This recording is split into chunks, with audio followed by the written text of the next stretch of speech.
Hi, everybody. My name is Phil Strunk, and I am from Clark County, Virginia. I'm here today to talk to you about the ups and the downs, the pluses and the minuses, the booyahs and the aw-mans. I'm here to talk to you about the times that we win and the times that we lose. And I certainly understand what that looks like as a middle school history teacher. We all know those feelings. We know those days where we come into school and things just don't seem to turn out right. It feels like as we go through, nothing in our classroom is working out at all. We may have a day where we feel like we are absolutely unstoppable, and we have some days where we feel like, I wish I could just throw this lesson in a dumpster fire.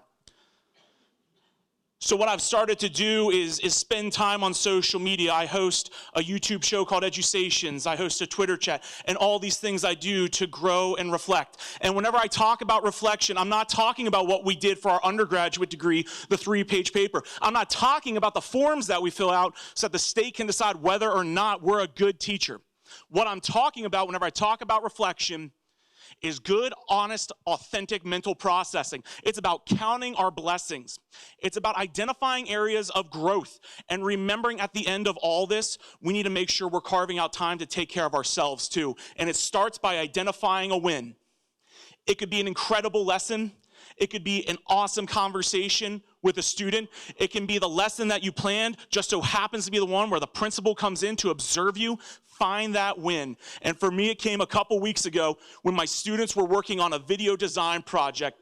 They were part of a different colonial region, and in this region, they had to convince people to move to their area. They were collaborating. They were using green screen videos. They were practicing scripting.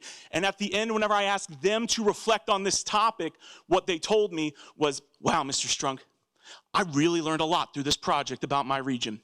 That was my booyah moment. That was where I was raising my hand saying, hallelujah, this is a win. And we have to celebrate these wins, because if we don't, we'll get bogged down in the negativity that society so frequently bears on us. It can be a birthday cake. It can be going out on a date, going to the movies. There's a lot of different ways we can celebrate wins. So for my wife and I, we celebrate a year well done by going to Disney World. We celebrate different special events by going out to eat, like we did whenever she got her master's degree from Regent a couple years ago. It's all about finding those ways that we can celebrate. But in addition to that, it's also about finding people you can celebrate with.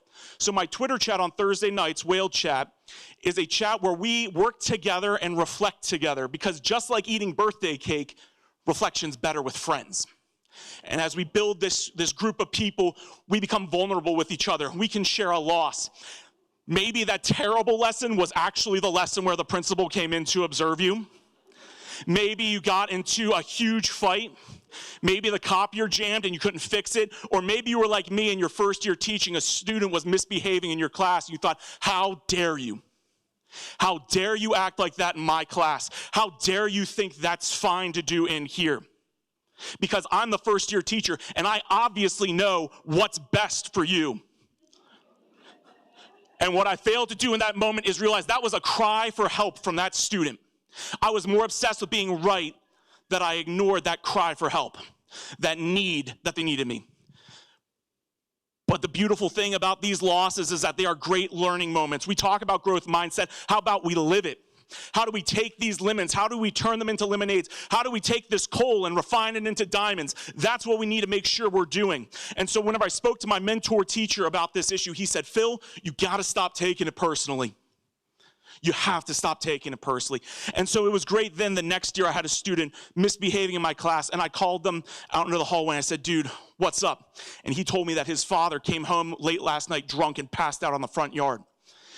If I would have just yelled at him there, I would have shut that off. But instead, I had a conversation. He went back in, had an awesome day. And oh, by the way, in 8th grade, that kid won Student of the Month.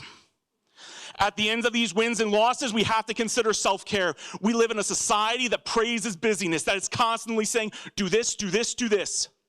And we'll burn ourselves out if we keep doing that. So find some way to refresh yourself. There's so many different ways. For me, I host a college football podcast with one of my buddies.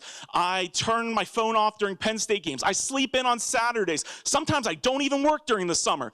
I even beat the new Star Wars video game. And I do these things to take care of myself. I'm a mama's boy, so I'll call my mom, I'll call my dad, and I'll say, hey, I need some help. I'll binge watch Netflix because Stranger Things is an awesome show.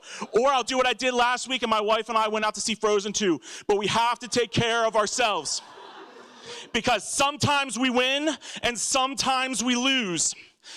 But we should never, ever give up, because we have students back in our classrooms waiting for us. So let's go back to school, and let's go make a difference. Thank you.